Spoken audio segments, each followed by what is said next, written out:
Fatigué, découragé, démotivé, tout n'est plus forcément si rose au bureau et vous avez du mal à vous lever le matin. Peut-être souffrez-vous de burn-out. L'association AST 67 vient de publier un livre blanc sur ce fameux syndrome d'épuisement professionnel. Bonsoir Déborah Rotolo, vous êtes psychologue au travail au sein de cette association, l'AST 67. D'abord, qu'est-ce qui distingue un burn-out d'une dépression ?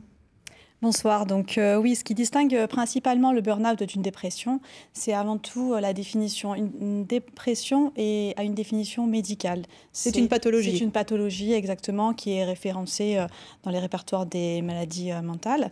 Le burn-out, quant à lui, c'est davantage un syndrome, c'est-à-dire un ensemble de symptômes qui, de par ces symptômes, peut parfois porter confusion par rapport à la dépression. Alors précisément, sur ces symptômes, qu'est-ce qui doit nous mettre la puce à l'oreille ?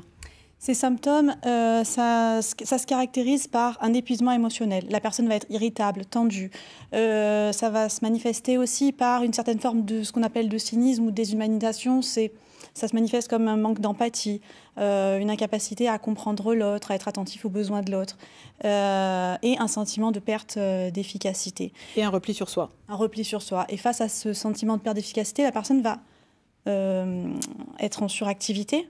Et c'est aussi en ça que ça le différencie de la dépression et cette suractivité jusqu'à ce point de rupture, cet effondrement où le corps finalement réagit de manière radicale et la personne on est face à ce point de rupture-là. Est-ce qu'il y a des profils particulièrement prédisposés pour développer un burn-out ?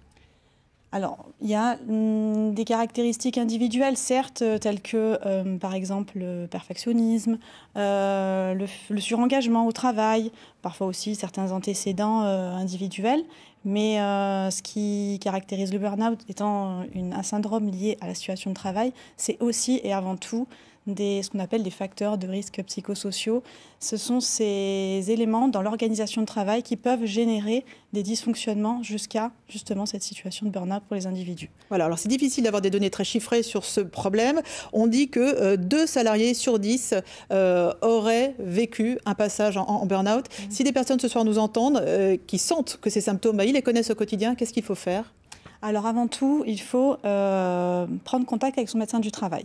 Le médecin du travail, c'est vraiment un interlocuteur privilégié par rapport à cette situation. Les médecins du travail chez AST 67 peuvent faire un état des lieux à travers un questionnaire, voilà. etc. Donc c'est le message de ce soir, prendre contact rapidement avec son médecin du travail. Et également son médecin traitant en deuxième instance. Merci beaucoup Déborah Rotolo.